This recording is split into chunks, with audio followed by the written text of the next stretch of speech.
olive colored skin to chocolate brown. Lipsticks and lip gloss should be color rich, long lasting, bold and luscious. Bold and Luscious Cosmetics. Find them at balcosmetics.com. Complete with vitamin E, lanolin, and antioxidants, Bold and Luscious gives you soft, moisturized lips all day. Reds, nudes, pinks, darks, bright. balcosmetics.com. balcosmetics.com.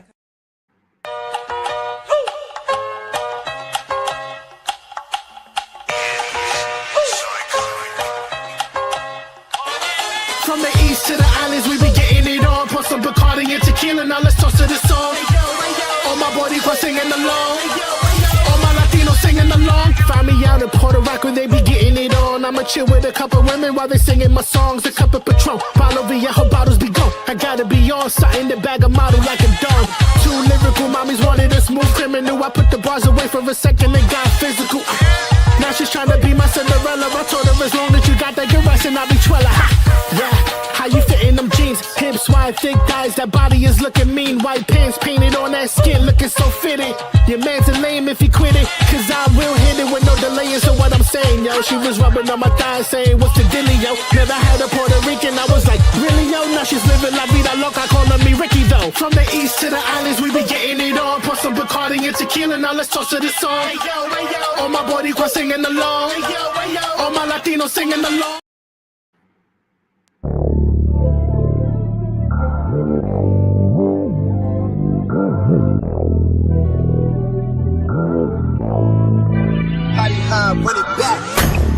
Excuse me, can I talk to you?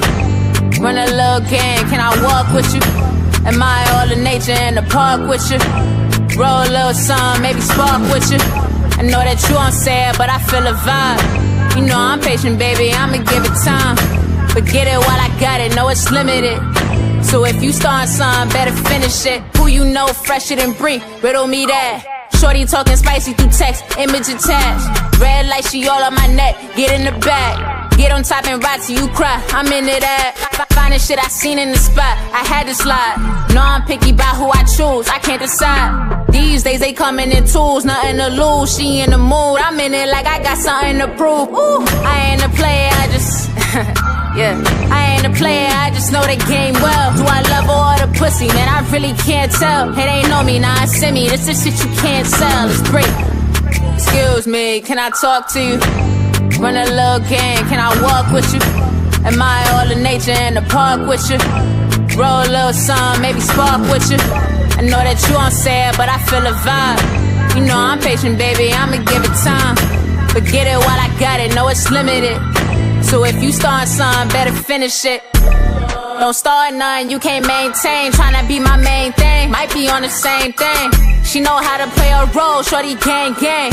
We ain't even in the drama, ain't no blame game. She see the vision, but already got her own motion. Both getting to the bag, ain't nobody coasting. But I'm the type that have her sitting pretty by the ocean. And she might really be the one, but I gotta focus. I ain't a player, I just...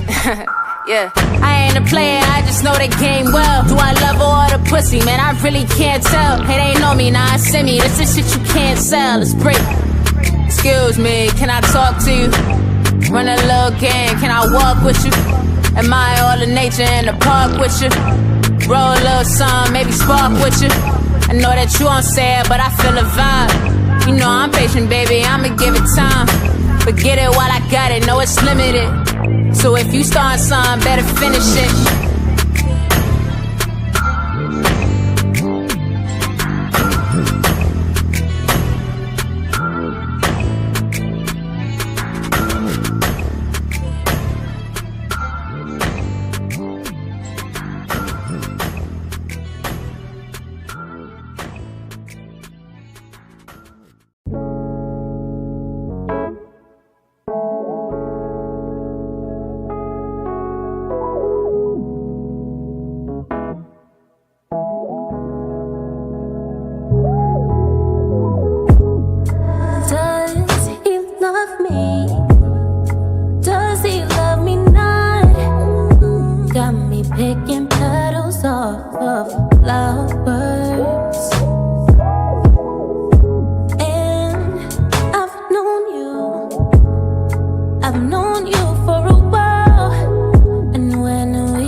see you every day, and yeah, I gotta wait. It makes me mad, baby, makes me mad.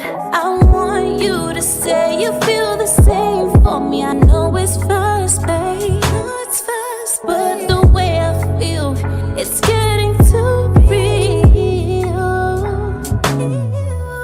'Cause when we kissed, I felt that electricity running through me. Baby, what's the vibe? What you wanna see? Passion through me, floating with these. Baby, please, oh, baby, please, oh. What's it gonna be?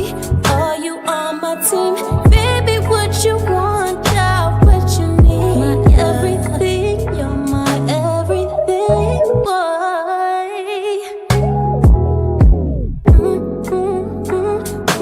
Yeah. You're my everything. Yeah. You're my everything. Yeah. You're my everything. My everything. Yeah. You're my everything, boy. My number one, my everything. The fantasies, the wedding rings, just you and me for eternity. Tear up the sheets and release the freak inside of you, inside of me. We are a pair, let's take it there, up to a place beyond repair. Baby, don't be scared, no.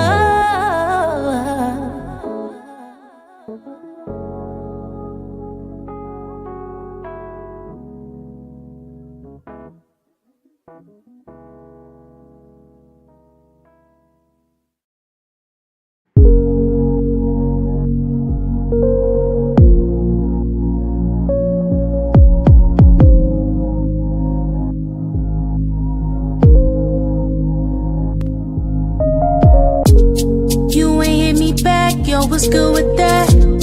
Won't answer my calls, block me in the chat, oh. On social media, but can't respond. You hurt my feelings, so I hit you back. I'm gon' go out, have a good time. I ain't been good to myself in a good while. I'm gon' take shots, throw them back till I'm dizzy. Then I'll start crying and dialing your number to ask, do you miss me? Do you miss me? I ain't no good in these streets, come and get me. Can't be out here on my independently. Girl, do you miss me? Just tell me you do, tell me you do. I ain't no good in these streets without you.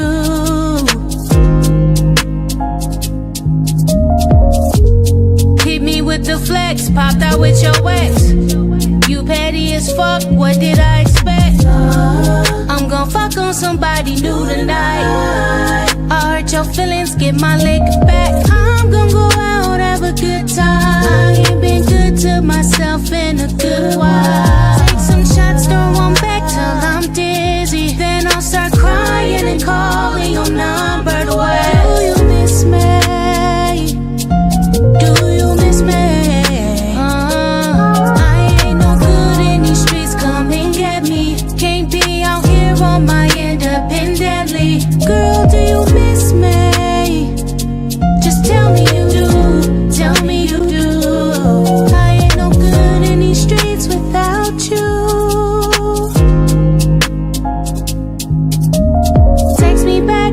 Text me back one time. Hit me up, baby, hit my line.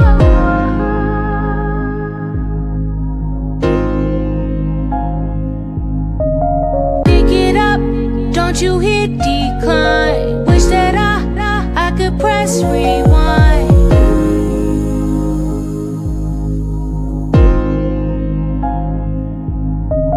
Text me back. Hit me up, text me back.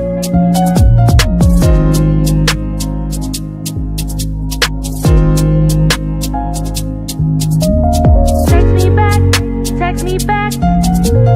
Hit me up, baby, hit my line.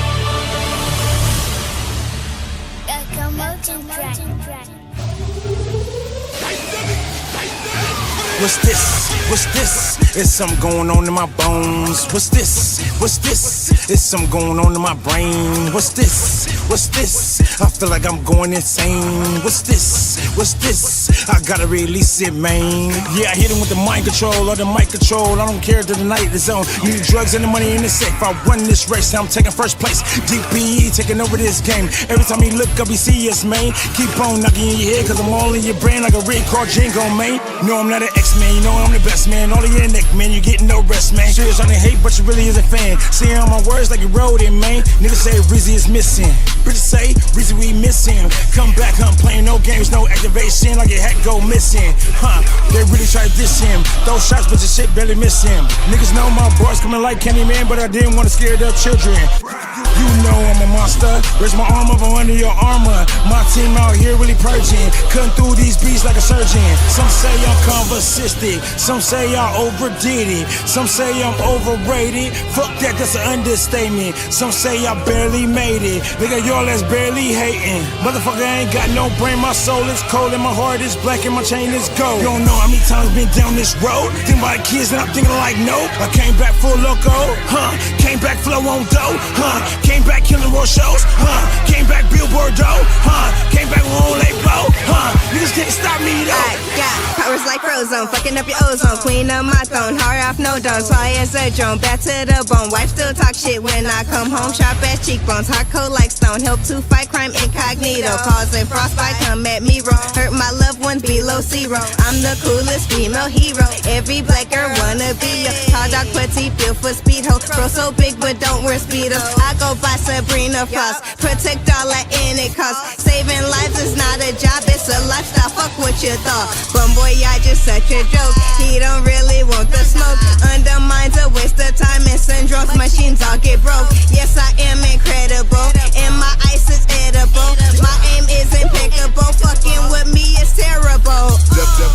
Devastation, a revelation, free demonstration, backslide. Thunder vibe, lightning bolt, without the cloak. Slipping slope as a boy approach. Rope a dope, I got bangs to boom. Clearing rooms on another room. Mile rising, so surprising. Creatures creeping, I just minimize them. Knock them down, don't identify them. Lock you up, my electric field. Shake your body, making blood spill. Slam you down until you ain't around. Wallace slam you down to Chinatown. Villains tricking, what the hell they flipping? Pass it off like the Scottie Pippen. Teamwork trying to keep it hitting. This target practice on an old mattress. Turning pages to another chapter. Swear I swear and got a clear affair. She shell shock you, take away your air. Bright flare, blow your body up. Lightning bolts bring the Scotty up. The ladies yelling, come to save the day. It's time to bring the strength. It's time to bring the pressure. Annihilate anything in my way to any measure. My reign is undisputed. I'm stronger, don't confuse it. It's trouble when you hear me stay flex. That's how I do it. Diminish any threat, try to stop us, I'm with my crew. We here to save the day. If you run, then we will pursue. You really don't want it, man. Undefeated, we never lose. The way we tear up town to town. Don't believe me, just check the news. Now choose. We won with the force and we got the power. Devour any challenge that challenge us in an hour. No flowers, the way we articulate how we move. We coordinate, assimilate, exemption to the rule. We cool, inspired by masterminds of the galaxy.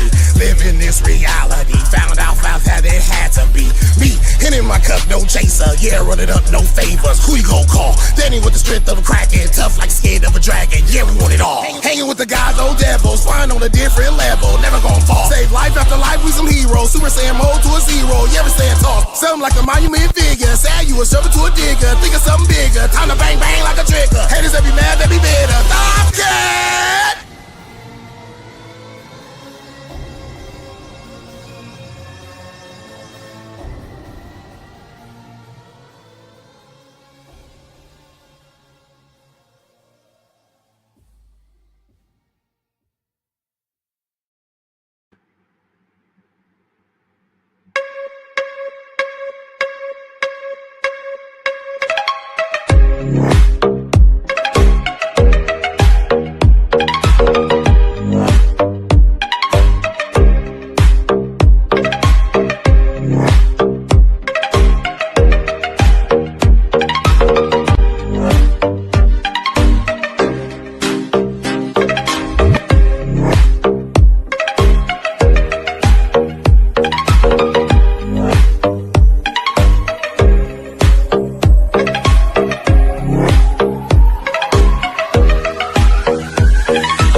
What's up, world? It's your homegirl, Ivy, Katie, whatever you want to call me. Just talk to me nice, because although it is no longer Gemini season, it is still Get Raw season 2025. Where the hoes at, guys? Where are the hoes at? You can find us everywhere, of course, on our website, www.rawrzonenyc.com. Of course, on our YouTube, Mondays at 8 or tonight at 8. Catch us Wednesdays, 8 a.m. Eastern Standard Time on Pulsar 82.3 FM in 150 countries, including our new home in Mexico. I'm still waiting for my margarita, guys. I just think. And of course, catch us Fridays, 10 p.m. Eastern Standard Time. We're back to late nights, and we're on the Evening Rush Radio Network, courtesy of Don and the entire team. Shout out to you, both platforms. Really doing it up for independent artists and giving opportunities for small businesses and creatives to expand their reach. Woo! All right, guys. We've been going through this the last few weeks, right? Let's just do this now, because I want to talk about the give back after, before we bring our guest up. Guys, has your promo not been fresh? Do you have a new song coming out? Do you have a new product you're trying to promote, but no one wants to take you seriously because you're using bum-ass pictures? I think you need to call Ivy Productions and book a photo shoot, an EPK, maybe even a promotional tour for your new project. That sounds so crazy, but please brand yourself with us. And on top of that, not only do we have services with Ivy Productions, KDK Photography got a mini shoot sale for those that need their headshots. Why is my computer freezing up? Right in the middle of a promo. That's so horrible. Come on, StreamYard, get it together.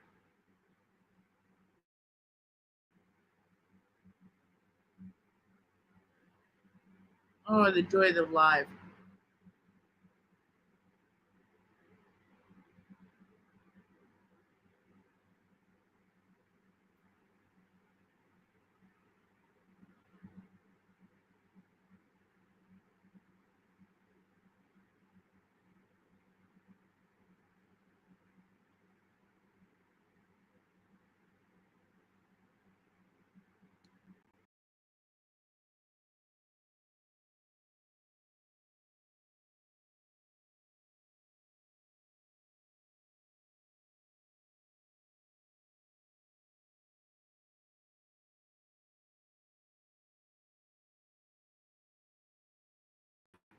I'm sorry about that, peeps. Technical difficulties, but we back. You get that 125 mini shoot sale. You get your photos looking like you getting ready to go to the WWE. And if you ain't heard, that's because Ivy said so. Get your shoot. As Bossy V says, get your motherfucking photos. And we here. Again, I want to thank everyone who was a part of our Get Raw benefit. Bossy V is in the building. She did media. She helped get the footage for the event as well. We're so grateful to people like her, Ace Bradley, Rock, everyone that participated who had their hand in the form of Ivy Productions in their beginnings, and to see you guys come together again. Like, I will always be grateful for that, beyond words. But we are fighting the good fight. We are back at Sanger Hall, July 26th. It is the road to the give back. We are picking 3 artists to perform at our main give back. We don't have that date yet, but it's going to come up. Sponsors, vendors, get at us. ivyproductionsnyc@gmail.com. We're past the $5,000 mark. I don't want to be doing this for 10 years and not make that 10K mark because I'm doing this now for 7. So please, before we hit 10, can we just get the 10K so we can say we did it? Sarcoma is a very rare cancer, and it affects a very small percentage of the population. But the effect, while it has a small population, it affects so many people. It's not just about the disease. It's about the people that are their family members, the caretakers, the people that are working around the clock at the medical facilities to make sure that these people are getting the right treatment. It's more than just us getting together to talk to perform on stage. It's about a purpose. The same reason like we have our guest in the building, Miss TJ Vida. We're doing something for a cause. So please stay on the live today. Get to know TJ. Get involved with our give back. But I want to talk about our guest today and the event that she's putting on Saturday. Miss TJ Vida is excuse me, I froze up. She's a community leader, advocate, a singer, and a visionary behind Seize the Cure, a powerful campaign and event series dedicated to raising awareness and support for those impacted by epilepsy. Through her personal journey and passion for advocacy, she is turning struggle into strength, and she's sparking change with every step. Bear with me while my camera is still off, but Rawrrzone fam, because I don't want StreamYard to be glitchosaurus and then screw up the rest of this interview. So let me bring to the stage the one and only, the queen herself, Miss TJ Vida. Hello. Hey. Hey. So I'm just waiting for whatever brujeria is going on with my computer right now. Listen, I am so over this new age. I mean, I'm not that old yet, but I feel like I need to be back into the days where we didn't. Technology is a beautiful thing, but it's very bittersweet for me. I don't have patience for it. Man, I'm just so. I personally, I've had like. I told you I left work at 4:30. I got home 20 minutes ago. Yeah, I returned to New York driving and traffic and potholes and parking, and I forgot what it was like. You did it today? Huh? You did it today? Oh, I drove here from Florida on on Wednesday. I left Wednesday and we got here Friday. That took a lot of coffee, didn't it? You know what? I just had my first cup of Bustelo yesterday. I've been having American coffee. It doesn't count. It doesn't count. I had to have Bustelo. So I just started having it yesterday because I didn't have any in the hotel room. So my internet is choppy here too at the hotel. So don't feel bad of anything when it comes to internet but yeah, I was reminded what it is to drive in New York, because in Florida the driving is way different. I said, oh man, I came back here. I'm cursing people out. I had to be a bully all over again. Did you get a blunt at least? Did I get what? Did you at least get like some weed to smoke at least for the way in? Oh no, but I put my middle finger up. I can't even tell you how many times and curse people out, roll down my window, cursing people. Yo, but I felt that, bro, you should have seen me. I was on live because I'm like, okay. We stopped like 30 minutes on the 5 train, right? Mm-hmm. They said some idiot jumped into the track. Oh my God. You know. Only in New York. Only in New York. So I'm sitting here cursing everything out. I'm like, yo, I don't know who's worse. The MTA for not paying attention for someone going into the fucking track, or the stupid idiot that was in the fucking track. She was like, you couldn't pick another day to jump in the tracks. I'm like, bro, but seriously, like usually this is my bullshit on the way to work. So I'm thinking I'm gonna be chilling on this ride home. No, it said fuck my shit. So now we stop at 1:38. So it's not like it's $49, whatever, that I could transfer to the 2. Mm-hmm.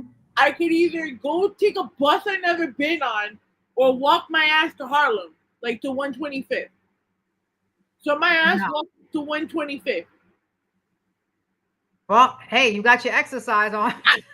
I did, bro. But then the worst part, so I finally make it to Times Square to take the train that goes to my house, and the train doesn't fucking go to my house. Oh wow! How long it takes you on a regular day where everything is running smooth? How long it takes you? 45 minutes. Oh hell no! That sounds like torture to me. I swear to God, bro. Like I was trying so hard. I was screaming. Oh my God, it was horrible. I did get them steps in. They said I had like 8,000 steps today. I'm quite accomplished. You got those steps in.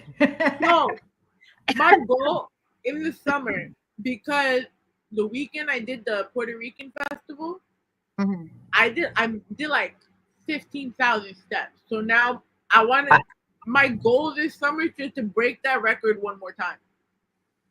I hope you're not trying to do that in the weather that New York had between yesterday and the day before, 100 degrees. No, bro, get out of here with that. I can't do that, bro. I didn't bring Florida with me. Even Florida wasn't touching the heat the way New York was yesterday. Yeah, but Florida is it's dry. It's not. Yeah, it's a different type of heat. You guys don't have humidity. I wish we had the dryness. It would be so much easier to live. Mm-hmm. I had to walk from City Hall down Bowery yesterday, and by the time I got there, I looked like one of those cartoons that like got drenched in sweat. It was so bad.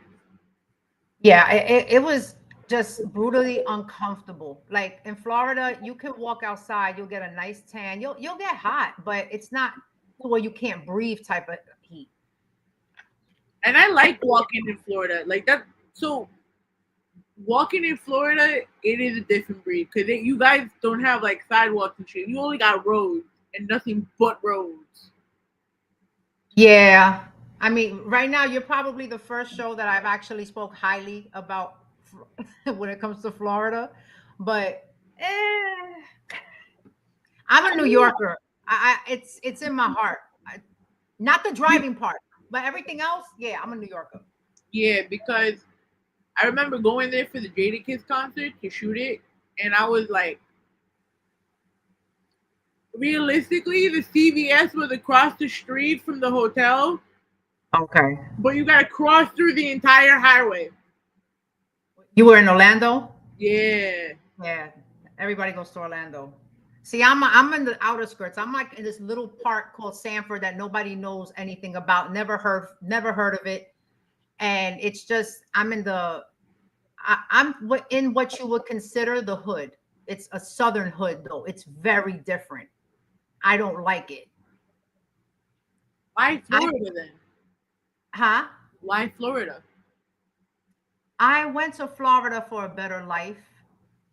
You know, thinking I was going to get a better life. And in some cases, there are benefits to being out there, but the benefits are very small. And, you know, you don't know anything until you actually do it. So when I moved there, I left everything behind. I started from scratch and I went through a lot of things over there that I never went through in my whole life being in New York. And I don't know if that was God's plan to really test me to see how strong I am to dealing with these things. I mean, my car was stolen and the guys who stole my car had a shootout with the police. And the only reason the cops found my car was because I had my TJ Vida logo on the back of the car and I showed it to them. So they were able to find the car, but then the car was totaled during that shootout. So I had moved into a roach infested apartment at the time. It was just so much stuff. It was like back to back to back to back. So I'm still trying to figure out if God is telling me you got to go, because I'm still not happy there. I'm just not going through the hell I went through when I first moved there. So I'm trying to think, is God telling me that I just need to go and come back to where I'm from and where my heart is? Yeah. Or is God telling me, let me make you really strong and see, let you test yourself, because sometimes we don't know our own strength until we actually deal with it. Excuse my French. Can I curse on this show? I didn't even ask that. Go for it. Oh, okay. So I'm still trying to figure that out, but I always land back in New York. And when I come to New York, let me tell you how real it is. I could walk in the projects at 3 a.m. and I feel safer than I do where I live in Florida. So that says a lot.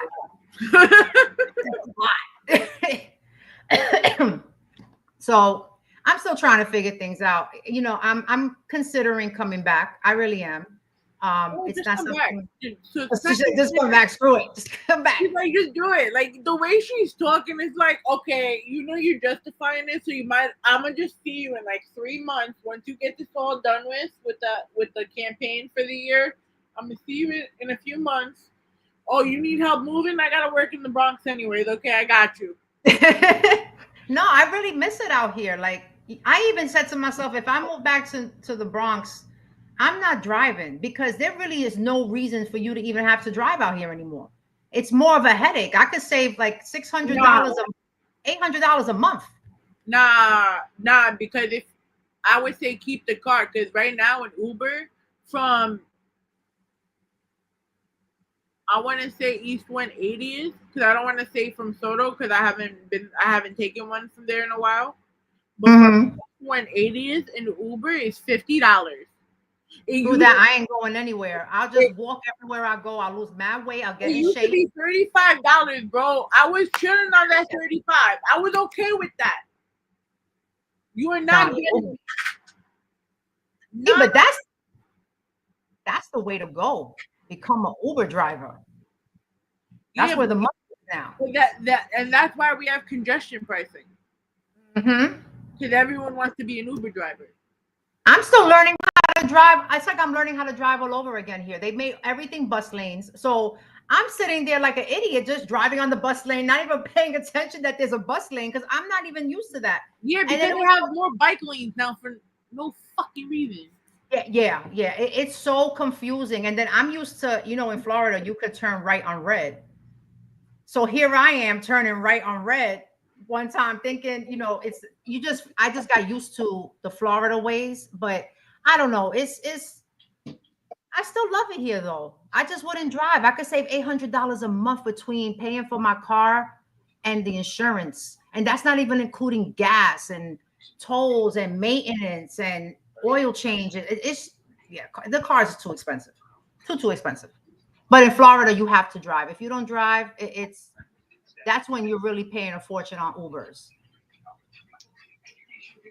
But I moved there 4 years ago, so I still don't have that Southern accent. Not yet. I don't know if I ever will. Don't do that. Don't get rid of the Bronx accent. Come on. Nah, they can still tell that I'm from New York. Everywhere I go in Florida, I have a conversation. They say, you got to be from New York. And in a lot of cases, they could even guess the Bronx. They said that the Bronx people have like this kind of particular swag, especially the females. So, hey, I don't plan on getting. Listen, if you ever hear me say yes, ma'am, just check me right there. Like, no, Vida, I'm not ma'am. I'm going to pass you the blunt. I'm going to be like, Kumi? She's going to be like, no. We ain't doing no. Yes, ma'am. No, none of that nonsense here. I'm like, hey, I finally see you. What's up? Yeah, I'm trying to chance it right now. So I'm trying. So my boy told me my computer could be at like its end of life, and I'm not accepting that yet. Because I can't afford another computer. Because who the fuck can in New York? Right. Yeah.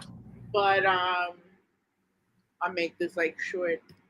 I'm like trying to be so careful with it. That way, like it doesn't glitch during the interview. But getting involved with, and I'm going to have you talk more about the epilepsy and everything after this. But it's really funny, right?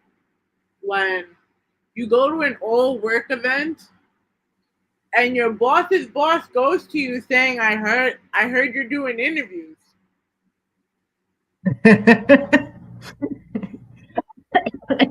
What? It's like, yeah, so Miss Gibson, and I'm like, oh, TJ. Oh, yeah. No, and I remembered, right? But we're talking about like 9 o'clock in the morning. I'm being told to go to this like all-site lunch event at Maestro's, and there's no coffee in my system, not even a cigarette. I'm just like, okay, so I'm like, all right. He's like, yeah, how do you know her? I'm like, oh, I came to the event last year because of one person, and we were introduced, and then we were following each other. But she's cool people, I know she's a good person to work with, so And then I'm like, somehow she got my entire team roped into the event, though. And you know what? I didn't even know at first, like the connection. I knew like one person was connected, but then when I see that everybody knows everybody, I love it. I honestly love it, because I feel like it's always better to network with people there's people that I've been friends with on Facebook for years, and I didn't actually meet them until recently. And it was by accident.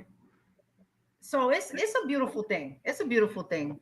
When I got here on Friday, I literally checked into the hotel, took a shower, got dressed, and went to the first interview. You never with no sleep whatsoever. I was exhausted. This is the first time I ever drove. The longest I've driven was 2 hours in the whole time that I've been driving. Over 10 years. But you drove you didn't have somebody with you? Oh, yeah. My friend came. She met me in Florida on Monday, the 16th, and then we left Wednesday. So we both drove, but that was a lot for me. That was a lot. I'm saying, you guys didn't pass it back and forth? No, she took over majority of it when we left, and then I took over after. But then once it got dark, I can't see well at night. And especially if it's somewhere that I don't know where I am, I will not do it. So then she took over at that point. But it was a pretty decent ride. It's not something I would ever do alone, because I have insomnia and I know I'm not going to stop and sleep. I'm definitely not going to pay for no hotel that's a long passing, because I'm going to be afraid of bed bugs and all kinds of crap. And I'm not going to sleep in a rest stop, because it's just risky having a female by herself sleeping in a car where all these truckers go. So it was a nice experience, though. I don't know. I like the fact that I didn't have to deal with the bullshit of the plane. I'd rather do the plane, I'd rather just get it over with. I'll probably smoke a blunt in advance, right before, knock out. Because normally it's either I'm flying. The only place I fly to is Florida. Okay. That's the only place I've gone in the last 10 years, multiple times. And then the most I've gone outside of New York that I drove from Jersey into Philly. Yeah, well, you know what? I had so much stuff with me too that I would have had to pay a fortune to get it. Oh yeah, for sure. And now I'm excited because I'm going to be here another week, and I have post-event festivities that I have to do, and meetings and wrapping everything up. And also, finding an apartment to stay because she's moving over. You know what? Find me one. I don't know. They stick in apartments everywhere now. They take in apartments. You heard that? She said, "Find me one." Pull the listing. Yo, Craig. Oh, we just froze. Somebody froze. Okay. Oh no! No, you know what? You give me something that if you find me something that I would be an idiot to not take the opportunity, then yeah, I'm coming back. As you know, my kid's father, he's still in New York, so they're constantly traveling back and forth. We co-parent from different states, and it's a lot, but I miss it. I do.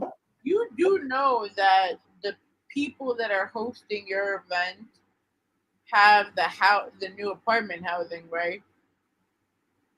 Remind me to send you that information. Okay. Yeah.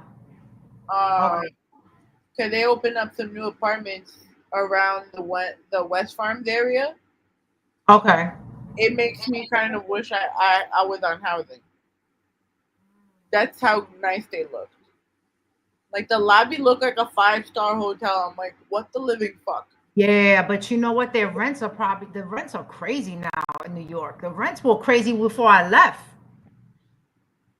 Like a 3-bedroom where I am, and you get the washer, you get the dishwasher, you got the pool, the fitness center. A 3-bedroom is like not even $1,000. It's like $1,000 a month. I mean, they going up where I live too, because once New Yorkers started moving on a regular basis, now they're trying to up everything because they don't want the New Yorkers to keep coming in there. That was a blessing and a curse. I'm not gonna hold you, because so many people I wanted to get rid of out of my life, and then I'm going there. I'm like, yo, goodbye. But now the bad part is when I was good and wanted to buy property, that shit was fucking. I'm like, nah, forget this shit. Yeah, nah, I don't want to own. I'm not ready for all that because I gotta deal with plumbing. I wouldn't say to move there. I wanted business purposes, not like, not for moving. Yeah. Yeah, no, hell no. I'm gonna always live in New York. I know that. If I would do what you do and travel. Well, you know what? It was the best thing I did for myself because I was going through a really, really, really difficult situation at that time. And I don't feel like I lost myself. I did lose myself. I lost myself so much to the point that I had to do this to prove something to myself. And sometimes the only way to prove something to yourself is where you hit rock bottom and you don't want the help. You just got to make a new start for yourself. And the fact that I was able to do that, I had no furniture. I had nothing. I left everything behind.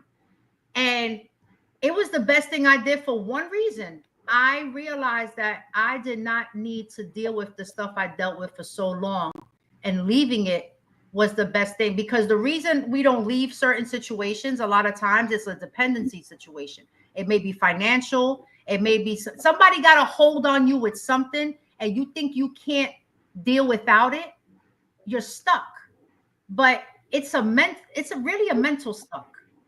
No one's ever really stuck. If you mentally put yourself it up, and that's what I had to do. I literally had to say, Tara, how long are you going to keep having these excuses for being in this situation?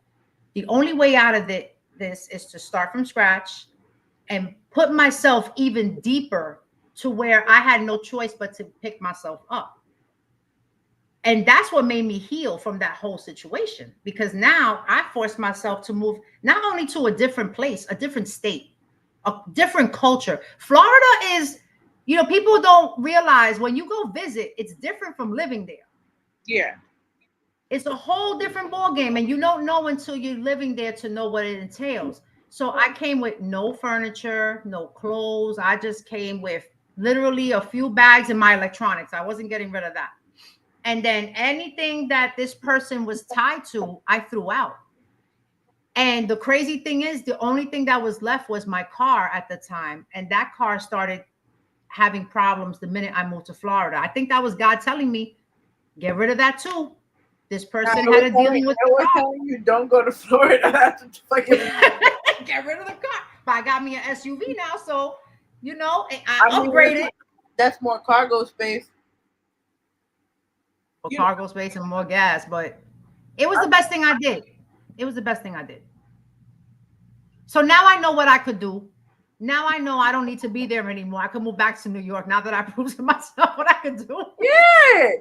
You came, you saw, you conquered. Yeah. That's the best thing I did. So we had a Ramble Mania session right here and went off on everything, right? And I loved it, don't get me wrong. But we are here because you have a purpose and you have a calling that's very inspiring. Yeah. Tell us about Seize the Cure and your personal journey behind it. Well, first and foremost, I am an R&B/pop artist, songwriter, actress, community activist, spokesperson for domestic violence and sex crimes and victimology.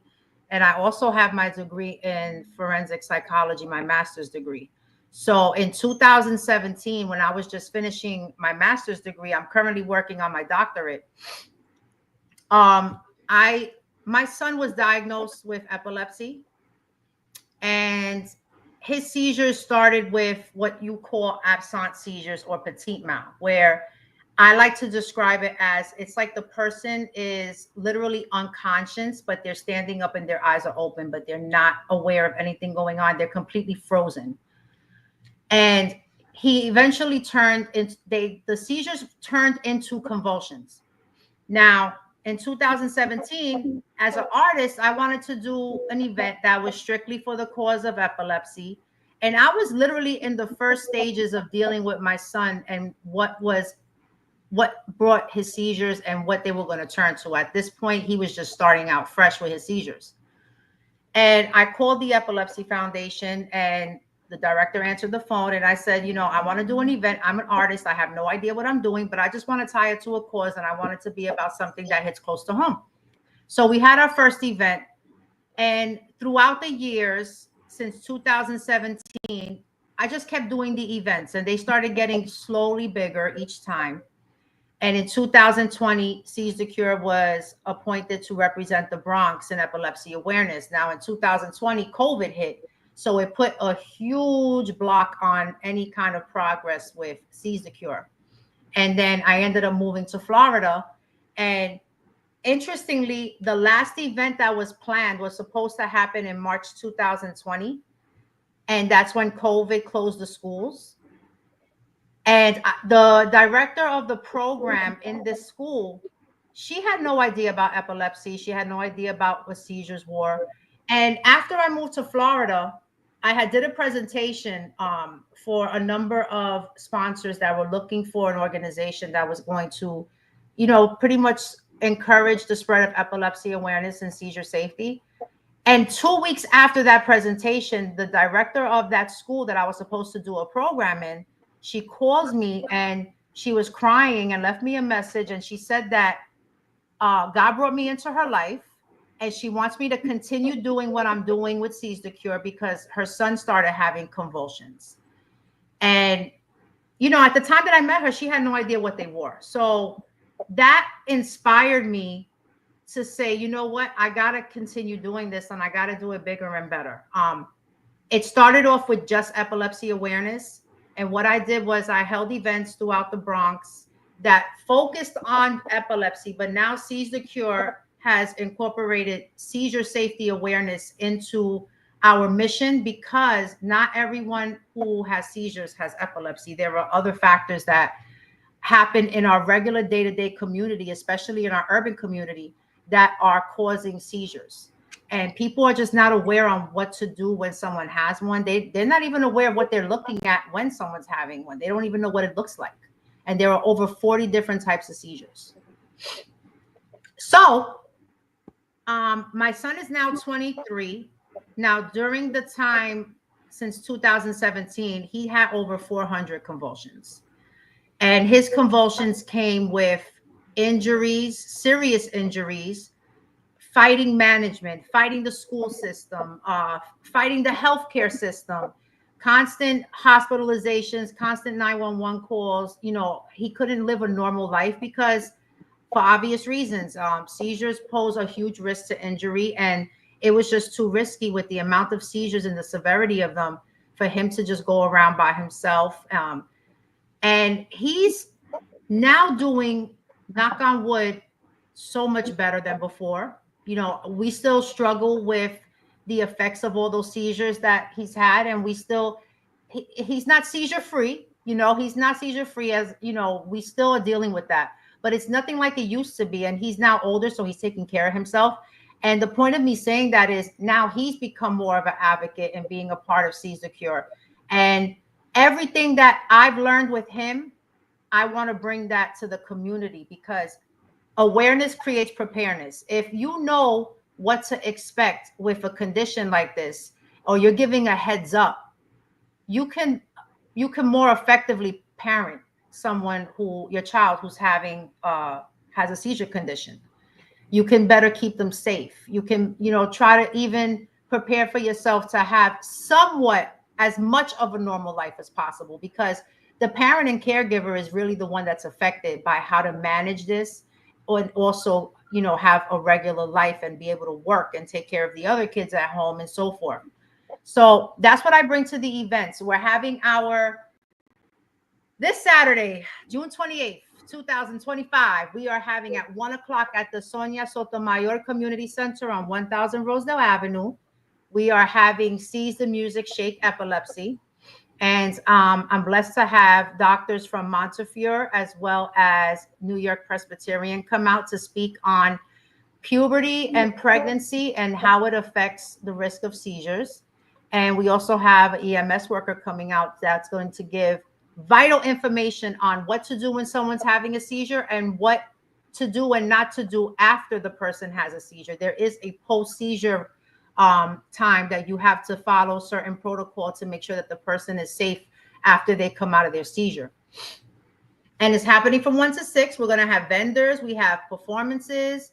We have testimonial speakers. We're going to have raffles. It's free to the community. We're going to have food there as well. And we also have media coverage, including the lovely, welcome to Rawrrzone. We'll be there. Wait, and Bossy, hold on. And Bossy, even though she hasn't said it yet, but I had to put her in. There she goes. God definitely will let you know he is the real. Yep. Say it again, girl. Say it again. Bossy's going to be, man, she's amazing. I met her for the first time she was an interview I went on Friday when I got here. I know. I had to actually watch it. I saw the pictures. I was like, yeah. Yeah, she spoke real highly of you too. She's such a beautiful person. I met some great people doing this, and you know what's so beautiful about it? When I first started going through this with my son, I was so alone. I felt like I had no one to take, when people aren't affected by something, they don't really take it seriously. And I was at a really lonely point at that time. And now it's so interesting how God works, because now it's like it's picking up, and the support that I'm getting, the connections I'm making with people are amazing. And it keeps me wanting to do this, because now it's not about my son anymore. Now it's about all the people I'm helping and spreading awareness. And there's every event. I always say this: if I have 500 people in the room and I reach one person only, I did my job. Like, I'm not gonna lie, I love what I do with the Give Back for Sarcoma. But I recently, when in my other podcast, the Ivy Talks one, I did an interview with a borderline personality disorder advocate, and that was because I got diagnosed with that 2 years ago. So I've come to learn that there's more. I love the Sarcoma Foundation and what I've been doing with them for the last 7 years, but there's also so much you want to do, so much you want to give, that eventually, and maybe that's why I'm more focused to get that $10,000 goal, because I'm one of those people, like Mama said, don't quit type shit. Mm-hmm. So I want to make that goal, but I want to expand it, because there's so much that we can give back to. Absolutely. You have me thinking, between you, myself, and Bossy, we should really come up with something. I'm gonna talk to you, later on at a different time about that. But I had some ideas, because it's, we may all have different causes, but I always feel when they're all connected. They're all connected. Everyone, but because it's like you said, right? My friend died in 2017. I had just met I didn't even know who Bossy was yet. I had just started my radio career. I didn't know what the fuck I was doing. And I get a call, and just this is someone I went to college with. He changed my life. He introduced me to the people I call my sorority sisters. But that first give back, it didn't matter that they didn't know him. They still came, they still supported him. The fact that it evolved into something where someone says, yeah, my cousin's friend has sarcoma and they're not dealing too well with it. You know, or I could get somebody that from one of the sarcoma races to come and talk on Rawrrzone, you know, to help with awareness or sit here with you. It's like I don't need to know you directly, but I understand you're going through something. That's the thing. If everybody's educated, you know, just off the strength of you going through something, and you know what? First of all, I want to commend you for opening up about, you know, your diagnosis, because that's just in being able to say that, that's not easy. That's not easy. You always have people that have something to say, or they think they don't know nothing about it. And I know in connection with epilepsy, psychiatric medications are a huge factor in seizures and causing seizures. And then medication for epilepsy or seizure disorder causes psychiatric issues. Ain't that something? Ain't that something? Right. So you know what? We can treat your seizures and make them better, but guess what? You may have a mental disorder that not be able to function because of that. But you know how they have watched those commercials with any medication, they have the people skipping through the field, holding hands, singing, ha, ha, ha, happy, happy, happy. And then it's like, oh, well, here are a list of side effects in very small print: erectile dysfunction, or you might lose a lung, or you might lose a toe. Something crazy. So I'm always like, damn if you do, damn if you don't. Everything's trial and error. You know, with epilepsy, that epilepsy is one of the conditions that's so hard to treat because the medications themselves cause so many problems. And I'm sure it's not the only condition with that, but there's no cure to it. So I always say, seize the cure is not about finding a cure. We're not trying to seize the cure. We're trying to seize the lack of being able to have a normal life, and what's the best way to have the most normal life that you can in dealing with this condition. And if you know what to expect, that's the key thing. If I was told from the beginning with my son what to expect, I have epilepsy myself. But it's different when it's yourself versus your kid. Yeah. And I don't have convulsions anymore, by the grace of God. Let me make sure I knock on wood again, because they can't come back, but they haven't. So my son, I didn't know what was happening to him when he had his first seizure. I didn't know what a seizure looked like. So when I started taking him to the doctor, they didn't tell me. When he was first diagnosed, they were just absent seizures. They didn't tell me it was a good chance that his seizures would develop into convulsions. And if I would have known that, I would have at least gotten prepared, so I knew when it happened and what I was looking at. I didn't know what to expect. I didn't know what to expect with him getting hurt in the house or on the street from having a seizure. He had a seizure in the tub and the knobs went into his stomach. He was 6'2" at the time. He had another seizure behind the door in the bathroom. Now, you know, apartments in New York, you have to push the door in. He blocked the door during a seizure, and I couldn't get to him. We had to chop the door down with an axe just to get to him.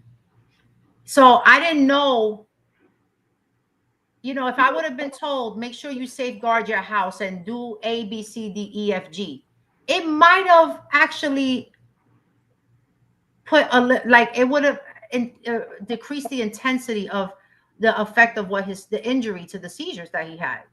And that's something that I do with Seize Cure.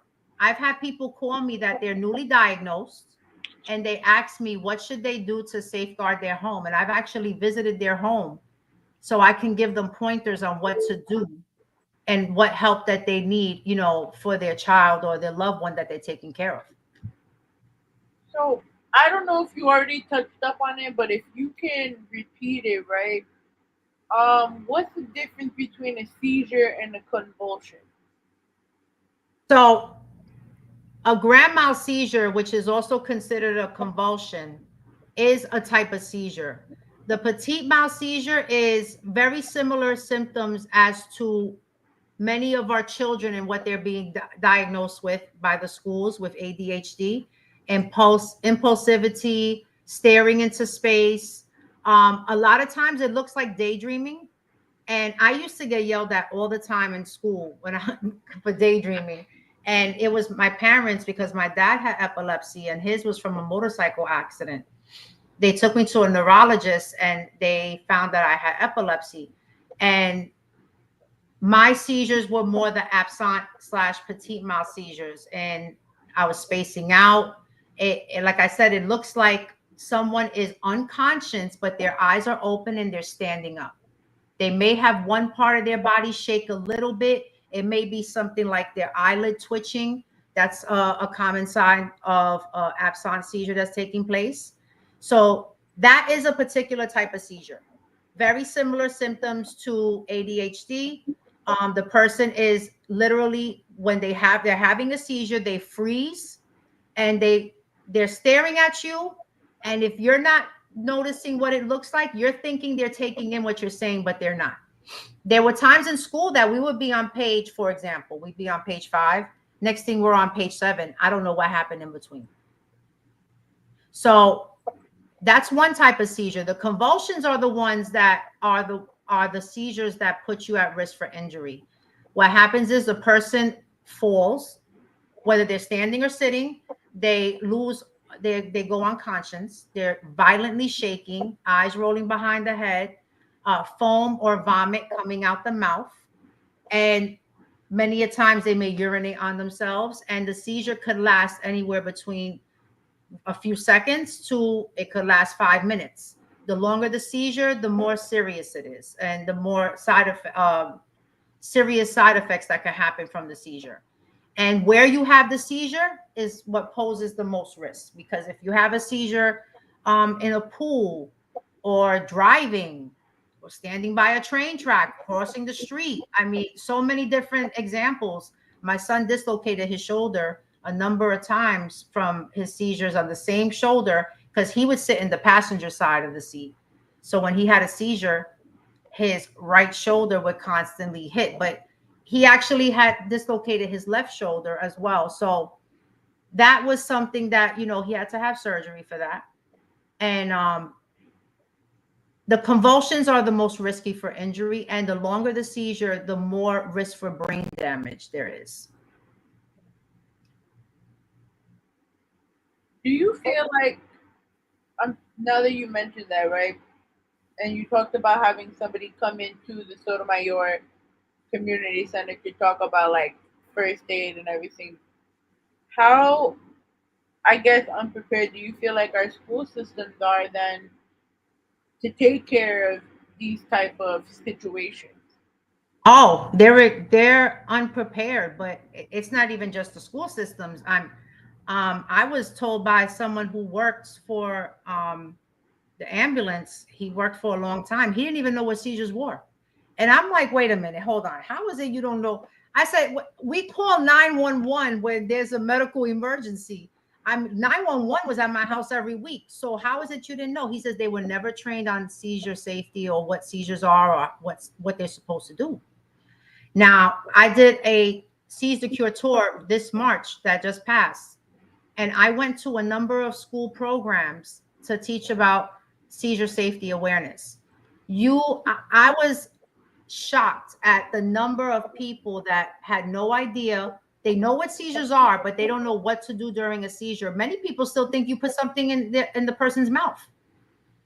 Even I heard people literally tell me, oh, you're supposed to put a spoon, not just something in the mouth, a spoon. This is a myth from, I don't even know where it came from, but teachers, I know a lot of teachers in school administration, and they have all told me that they don't know what a seizure looks like. The few that know, it's because they have personal experience with knowing what it looks like. So they knew when their students needed to get checked by a neurologist before the school evaluated them and gave them a diagnosis. So not only are teachers and our school administration not aware of the types of seizures that there are, but they're not even telling parents, go to a neurologist and make sure there's nothing medical going on before sending your child for an evaluation through the school. The school is responsible for doing all the evaluating and diagnosing now. And they're not medical professionals, so they're not going to rule out anything medical. And I've heard this from teachers and principals themselves. So one of the things I'm trying to implement, and I'm only doing this in the Bronx. I haven't even touched Florida, and I don't plan to, because my heart is here, and eventually I'm probably going to land back here. So I told you in a few months, bro. Come on. I'm probably going to land back here, but I want the schools and law enforcement are my two targets for getting trainings in seizure safety awareness and awareness to what seizures look like. Because in law enforcement, there's been a number of cases where it involved the person was having a seizure and law enforcement did not know what they were looking at. There are seizures that I don't know the medical term for them, but there are seizures that look like the person is being violent and it's not that they're having a seizure, and it's they're blacking out. Yeah, they're blacking out. And of course, law enforcement there's already issues with law enforcement as it is, but they need to be aware. They need to be trained. And that word awareness creates preparedness. That's my slogan for Seize the Cure now. But there's also not enough sensitivity in just alone for mental health. Like there's not enough. You see a lot of the so-called sensitivity about mental illness on the TVs because that's what the media is paying for, and the big sponsors and pharma and all of this stuff that you can pay for the medication and all of that bullshit. Yes, I just ran that. Wow, that was long. But what they fail to realize, especially because there's no sensitivity training for mental health. You see corporations and the police do racial sensitivity training because they're being forced on the spot. Mm-hmm. There's something. I feel like something needs to happen on a grander scale, because apparently the pandemic wasn't enough for people to still act like dickheads in society. Mm-hmm. I'm not saying in a perfect world the pandemic was supposed to heal everything, but you would have thought there's at least a little more sensitivity towards certain things. Not trying to make $1 off mental illness, but actually help people. Well, unfortunately, our new generation, the ones that were, our young people that were during COVID times, they're the ones that are screwed with mental health. And the reason I say that is because there's no socialization anymore. Back then we were encouraged to play outside and play board games and interact. We had interactive things. Now, these kids are behind a computer. Their friends are people they've never met. I'm not going to lie, though. Like, without giving my age, mm-hmm. I was that era where I had both. And I'm talking about that early era where you were able to make friends, like, off of AIM. Right. They're still my best friends for, 15, 20 years. But I also know that I was only allowed to be on the computer for maybe 40 minutes a day. That's it. And I had to make sure I got my homework done or my ass was going to get beat. We had the sitting outside in the stoop days, I got in trouble for cutting school, but I was watching movies at a friend's house type of day.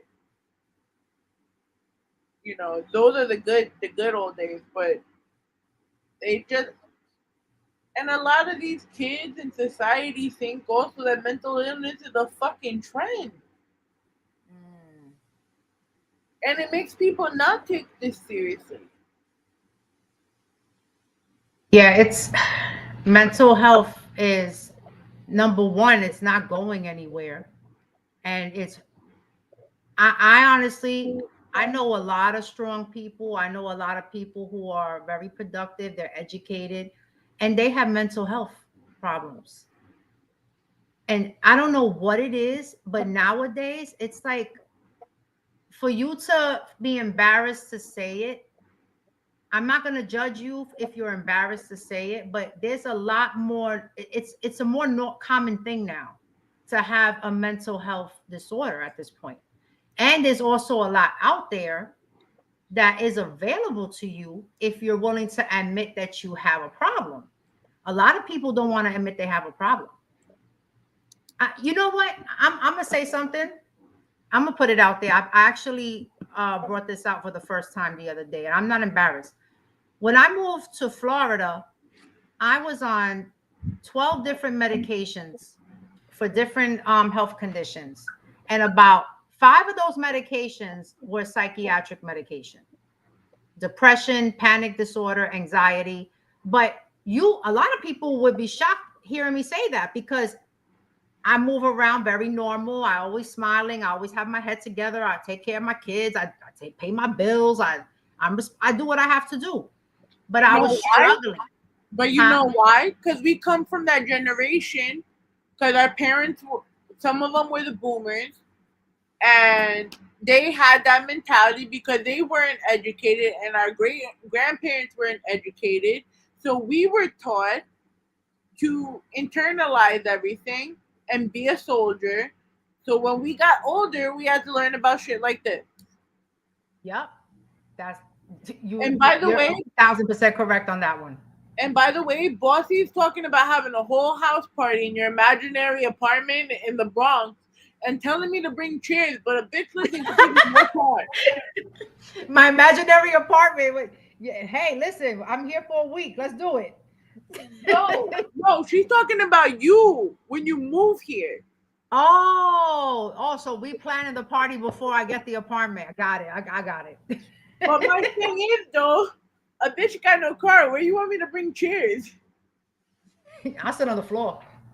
That's my point. She's like, we don't want to ruin her furniture. I'm like, bro. I got picnic chairs in the back of my car that I keep there for emergency situation, last minute visits. And they fold. Oh man. But I took myself when I got to Florida and I started, getting past my self-pity trip. I looked at myself in the mirror one day and I said, Tara, how long? I talk to myself sometimes. And I said, Tara, how long are you going to be on medication? And better yet, how long are you going to keep adding medication to your because of your symptoms when the answer is you targeting the problem? So I decided to strip myself off of all medication. I'm not advising anybody to do that. But I had to do that for myself because I found that hiding behind the medication wasn't the answer for me. I knew I had problems, but I knew what my problems were, and I knew why I was having those problems. I just didn't have the cojones to face it. I mean, sorry, no, continue. Sorry. No, it's fine. No, but I'm still in therapy. I have a therapist. I love my therapist. My point to this is you have to take your mental health seriously before anybody else is going to take it seriously. Because in this world, we have a lot of cultural differences. We have a lot of demographical differences. We have a lot, sometimes people in your own family are your worst poison. Like, they trying to make it seem like you're the problem, and you know for a fact that it's not you that's the problem. It's everyone else. Exactly. So it's like, sometimes you got to strip yourself from your own family just to get your mental health into perspective. And there's nothing wrong with therapy. I mean, I know you've heard this before. There are people in this world that still think going to therapy is a waste, or they're afraid to ask for help. And, if things aren't going well, if your mental health ain't right and nothing's working, you got to kind of figure out what you haven't tried to see if it works. Drugs aren't the answer. Liquor ain't the answer. bad habits in general are not the answer. It's just creating more side effects to your condition and your health. I can't tell you how many times I've drank in the past out of depression, to escape a feeling, and I woke up feeling 10 times worse. See, I love going to my therapist. My therapist, if I could say my therapist would be my best friend, it probably would be my best. He could be my best friend. But then that crosses the boundary. Then I would have to get a new therapist. But I would still say my best friend. I would love to just say that. I've been with him since 2015 when I moved back from Westchester, and you know, with everything after the pandemic, couldn't afford therapy for a while. You know, I was meeting with the psychologist, you know, every couple of weeks the last, you know, couple of years because she has to monitor my medication. But then I lost this bet with my DJ, and that's how the podcast came about. Because if I wasn't gonna go get my therapist, then I had to do this podcast, and then I lost the bet. Okay. And that's how I started confronting everything. And then I still had to get my therapist because then my doctor said if I don't, I'm gonna have problems. So now I'm just forced to confront it either way. Well, you confronting it. Whatever the story that made you do it, you confronting it. And you see what you just said on this show. I never knew that. So I just learned something about you. And it's not something that you can look at a person and that's the thing I was telling Bossy the other day. I said, you know, it's like people, when you say you have a condition, they're expecting you to look a certain way.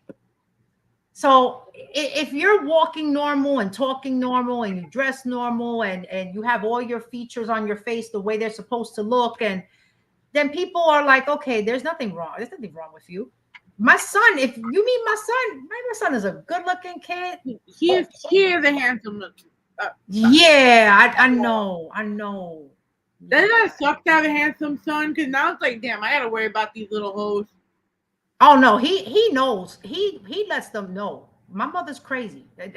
He hasn't brought anybody home yet because he knows whoever he brings home, she gotta be special. Because I'm gonna pin my radar has always been right when it comes to these girls. And I'm always telling him, like, you know, you're a handsome, that's a doggy back there. That's my canine co-host, everyone. Let him on the show. Come here. Come here. This is why. That's another thing I want to get into. There's a huge population of dogs that have epilepsy. How did that, what? Yeah. There's a whole category in epilepsy that's just about for dogs and cats. It runs in dogs and cats. I've never looked into it, you know, further, but it's something I definitely want to look into because I find that very interesting. I'm not a doctor, but I've always been curious, like, what's the connection between humans and dogs and cats that they can actually share this kind of disease? It's very interesting. I feel like this is beyond Google, though, and ChatGPT. Oh, yeah. I mean, I'm not touching anytime soon, but it just had me thinking of what I was saying. But yeah, as far as the mental health, it's put it this way, mental health is never going to go out of business. The way this world is, it's just getting worse and worse and worse. And there's some people that can cover it up with money. And then there's people that, you know, they don't have those resources. They can't afford, you know, insurance. So it shows more on them. So my canine co-host would like to know, please go inside. Yes, go inside. But he would like to know what is it like to not only be someone that went through having epilepsy, but at the same time, also had to be the caregiver in the situation. You know, the kind of mother that I am, I've always backburnered myself for what my kids needed, or what they deserved. I'm not going to say wanted because I never spoiled them, but I always gave them what was best for our life and for themselves and their future.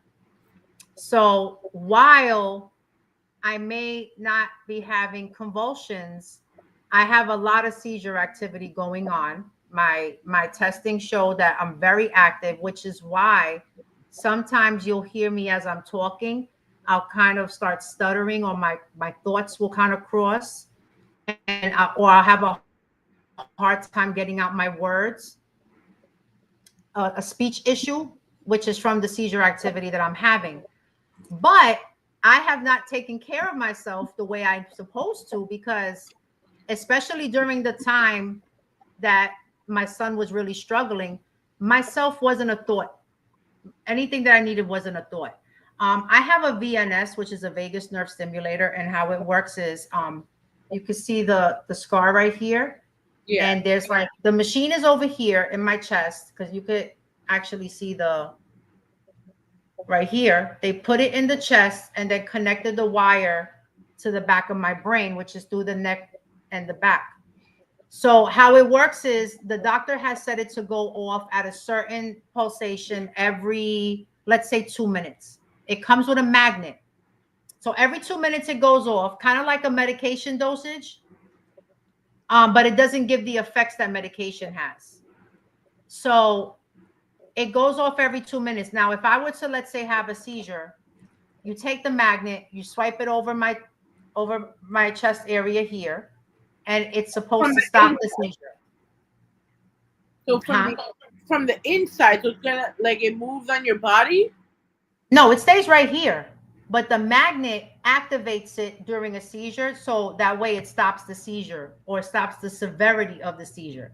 Now, my son just had one about 2 years ago, so his is actively working. Mine was put in about 20 years ago.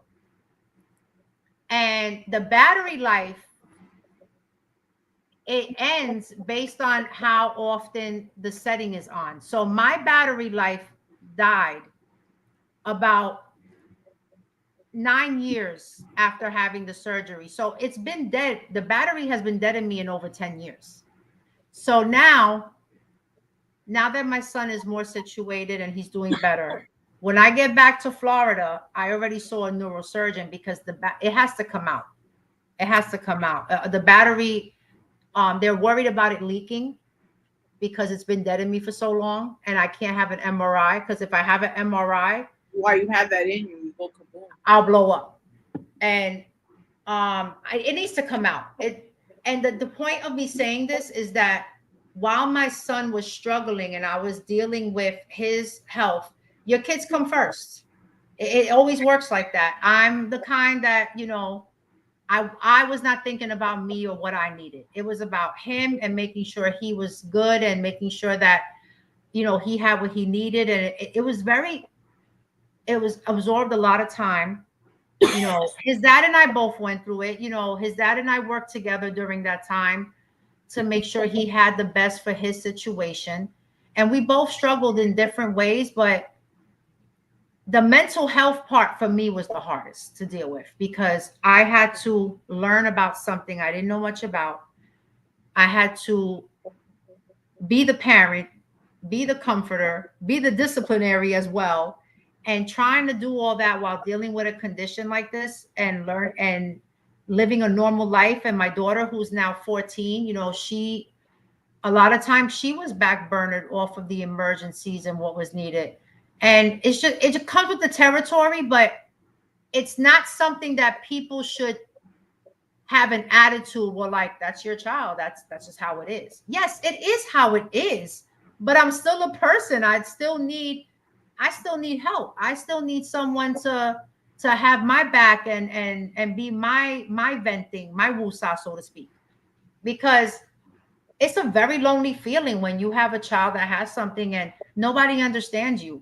And with seizures, it makes people not want to actually babysit, because they're always worried about what's going to happen. They don't have the guts to tell you that, but you know what it is.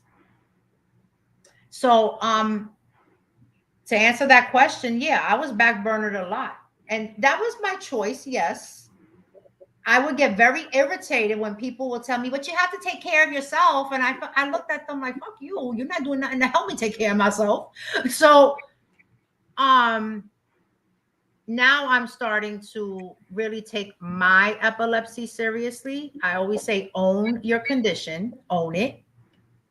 My epilepsy is there, and I know it can come back. You can go seizure free for 10 years, and next thing you know, they come back out of nowhere. So I need to really be careful and start taking mine seriously and putting it as a priority now, because at any point, God forbid, they could come back. And I don't want to be in that situation where I don't want that. I don't want them to come back. I'm petrified that could happen. I can't imagine, to tell you the truth, what you could have gone through. I do applaud you for your strength, because shit, that's all I can say. Yeah, it's tough. It's tough. But you know what? That's why I feel it's selfish for me to have all this knowledge and all these things that I could offer another struggling family and just sit back and do nothing with it. You know, whether it be prevention or, anything I could do to help, just I feel it'd be selfish to just have this and just sit back and be like, okay, well, I got through this, so let me just be quiet and mind my business. No, I wish I would have had, when it comes to epilepsy, I wish I would have had a TJ Vida. So everyone needs to get a you. Everyone needs a you. Yeah, I really wish I had that. But you know what? I guess that was my calling. That's my, when you get up every morning, you gotta thank God that you're on this earth. And I become very spiritual. I'm not fully there yet. I still have my moments where I'm just praying to God, to keep me from hurting somebody, because I do have a bad temper. But my temper is not something that just flies off the handle out of nowhere. I pray a lot, and I will say that prayer is a huge help, And if you wake up every morning, you thank God that he woke you up. You have your goal for the day, but you have to have a purpose in life.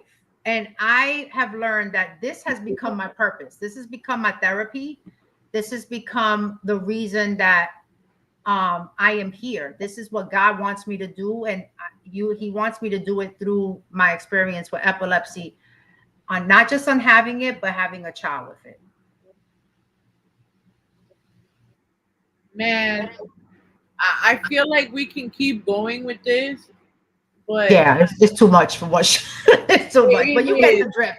And the way you just kind of said all of it, it really just, it really just resonates and reminds me of why I give back. So it's kind of nice to see other people actually caring, because you see the area and you're familiar with the area that I do work at, and there's so much hardship going on around there, with even though whatever with the hardship and whatever they do, like there's so many mixed attitudes, there's so much ignorance.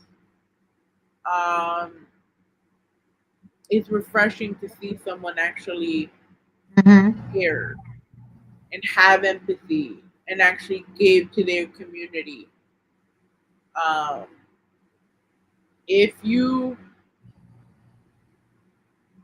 What's something you're looking forward to on Saturday? I'm looking forward to meeting everybody that I've been talking to for these past few months that I haven't met yet. A lot of new participants that I've never worked with before. I'm anxious to see the performances, because I just now today listened to I wanted to kind of be surprised, but then I was like, I have to do the timing of this. I have to. And when I heard some of the stuff, just like the first minute or half a minute in the song, I'm like, damn, this is some good music. Like, this is the first event I have a Spanish singer coming out to sing. I'm excited about that. Not because I'm Latina, but yeah, this is Latina. A little bit. But I'm excited about everything. I'm excited for it to be over because I'm exhausted. I'm not gonna lie. Then we got to get her imaginary apartment together. Yeah. But this is so much work, and I sacrificed bringing my personal car out here. I've been staying in a hotel, adjusting my kids and who's getting back. My mom just flew in today with my son so they could be here, and a lot of adjusting of my personal life came into this event for the first time. And all the events, this is the one that has taken the most work, personally and professionally. So I am exhausted. So I tell people when I reach out to them, I'm sorry if I asked you this already, but I'm probably going to ask 1,000 times because I got to keep my head straight. But I'm just excited to see the energy that I'm getting from people now before the event that I've been getting for the past few months. It's exciting because now it's like that energy is feeding off into me. And no matter how tired I am, it's like I have people excited to be a part of this. So I can't be letting this tiredness get to me. And so I'm excited. I'm praying that it goes well. You know how it is doing events. You always got to worry about the things that are not in your control. And I like to be in control of things because I feel I've just learned to pack my bag 2 days before so I don't forget nothing. And that's it. I smoke, I pack the bag, I leave it by my door, and no one can tell me I forgot anything. Yeah, that's true. That's that's the only way, because then I'll spaz out the day of, and everyone will try to help me, and then I'll say, don't fucking touch my shit. and it'll be a cycle of violence before we give back to the community. No, we can't have that. You gotta call me and vent off to me first before you do that. But yeah, I'm starting to get a cold. This weather today, this bipolar weather, as I call it. I'm just glad it was fucking cool enough for me to walk, because I was like not doing it today. Yeah, but you know what? It was 100 degrees, and then to drop to the 70s, I was like, oh my! And I was, of course, I came here wearing like being half naked with Florida attire, so I'm standing out there freezing. I'm like, this is the weather that you're gonna get. I'm gonna get sick, and sure enough, I'm starting to get a cold. Why don't you get some Advil or something and like start preventing it? Or I need to eat food. I haven't had real. Actually, you know what? I have soup. I'm gonna heat up. That's what I'm gonna. Some chicken soup will kill it. See? Look at that. Good for the soul. Yep, but I haven't ate since I've been here. I've been very negligent in eating because I'm running around doing stuff. I'm in a hotel, so I can't cook. So it's. But you got a microwave. Listen, man, those microwavable meals hit. All you gotta do is go to the supermarket. Well, you know what? I'm gonna be here another week. I'm gonna go on. I'm gonna say who is ready to donate a meal to TJ Vida so I can eat. Wait, whoever came out last year, they're gonna be there this year? Because you could always be like, listen, I'm staying here. I need some empanadas.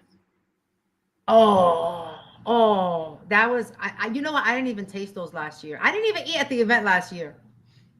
But this year I have a fantastic team that's been working, because they saw that last year it was purely chaotic and I was being pulled in 10 different directions. And I didn't even get to see my daughter perform. I didn't get to hear my son speak. I didn't take a picture with them. So that's how bad it is. For me to not get a picture with my own kids about that, it's bad. So I said this year that cannot happen. I have a nice team that's been dedicating their time to pushing and helping me organize this.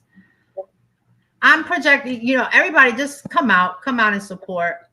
Donations are always needed. Doesn't have to be monetary, but if they are, We like empanadas. Huh? We like empanadas. Yeah, donate empanadas. Yeah, I'll make sure I eat that before we start the event. Listen, if someone goes and brings empanadas on Saturday just because they heard this, then we have lunch. Oh man, I'll be so grateful. Empanadas, yes, yes. But that's it. Saturday, June 28th, 1 p.m. 5 hours of entertainment. You get all in one roof for free. You get to be entertained, educated. There's a lot. We have 20 vendors, informational, and then vendors that are just giving back to the cause, that have merchandise. Come out, support. Support does not have to be $100. I ask people for a donation. They look at me like I have three heads. Like, I'm not asking you for your rent. $5. I'm a very appreciative person. $5. Listen, if you could go 5 on it, you could go 5 on a donation. That's it. Just $5. If 5,000 friends on Facebook gave $5. Listen, man, she got me going on the 6 train on Saturday. That's all I gotta say. If you from New York. But yeah, I'm excited. I know you are too. I am. I'm not excited about that 6 train though. Nah, I don't blame you with that. But you know what? It's better than parking, having to find parking, because bro, it said 24 stops. Oh.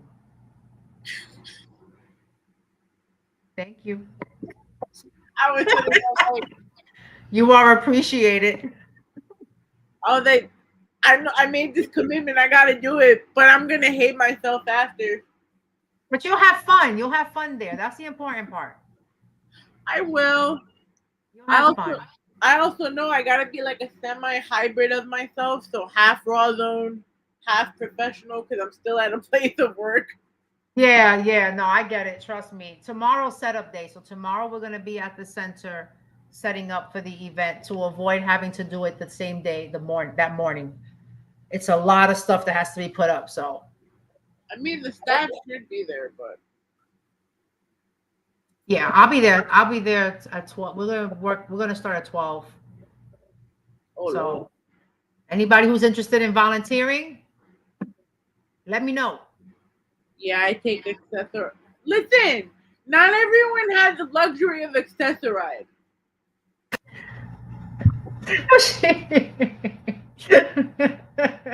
Metro Plus don't pay for that for me, bro. Oh, now I see the comments. I'm sitting here like, where is she? How is she getting the comments over there? I'm see how retarded I am with this stuff. Look at this. Oh, wow. I'm scrolling all the way. Oh, wow. This goes way back when we started the interview. Look, I learned something today. Oh, she's sucky. Oh, my God. Yes, bring the food. And then after that, after the event is over, it's drinking time. She said it's from my arthritis doing the bachata. I can't. Well, I got to go back and read all her comments. So I work at a nightclub. When I choose to work in a nightclub, if you choose to go drinking, I can choose to go to work on Saturday. She said I could choose to go to work. Not really. Working in nightlife is pretty flexible. No, that is true. That is true. Let's see if I could even stand as much as I'm talking. But I definitely want to. I definitely need to live New York while I'm here. I want to go to Times Square and tequila.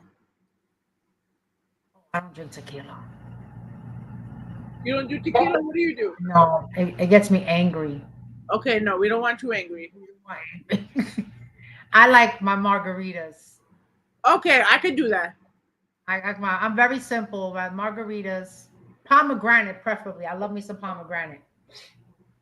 Okay, so we have to Doha. Let's go. There you go. All right, we have to Doha on Saturdays on 39th Avenue under the train. Ah. Yeah, they closed a lot of spots that I used to know and go to. Man, I remember I was working with GQE Live. It was like another form of Siete Dias, Siete Noches. And it was just like only in like uptown in the Bronx. And now, like ever since I started working, in the Bronx again, I'll pass by these spots. I'm like, where the fuck did it go? Yeah, they close a lot of places, and they're making it harder for businesses to like opening up a lounge or a bar. They have to go through the approval of the board. A lot of places it's just getting and in Florida everything closes at 8 o'clock. So listen, man, don't get me started because I was so not used to Jadakiss concert ending at 2 o'clock. I'm like, what in the hickory smoke is going on here? yeah. Like, yeah, this is the time it closes. I'm like, the fuck you mean shit closes at 2 o'clock? Yeah. It's everything closes out there early. It's different, but I'm gonna shoot it out because I have to start going.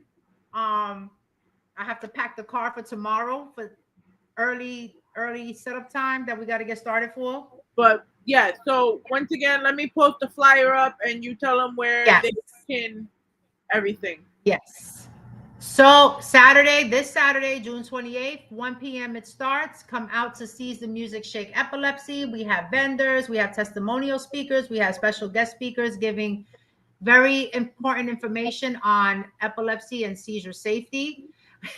We have media coverage. There you go. Do what you did before, including me and lots of media coverage. We have our sponsors will be in the building. The sponsors that made this event possible will be in the building. We have, of course, performances. So food, it's free admission, free, everything is free really, except, for any merchandise that you want to have. We have 4 different raffles going on. So you definitely want to contribute to that. And TJ's performing. TJ's performing. We'll see. I don't know. That schedule's looking real tight. You be the first one. You be the sacrificial lamb. You're the leader. I gotta go down with the ship. The captain goes down with the ship. I gotta wait till last. If there's room for me, I'll jump in there.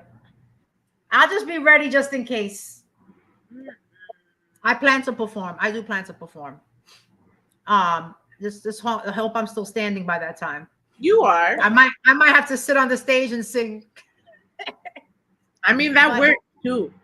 Yeah, anything works, right? But everybody just come out, support, send a donation, $ secure through Cash App, easiest way to donate.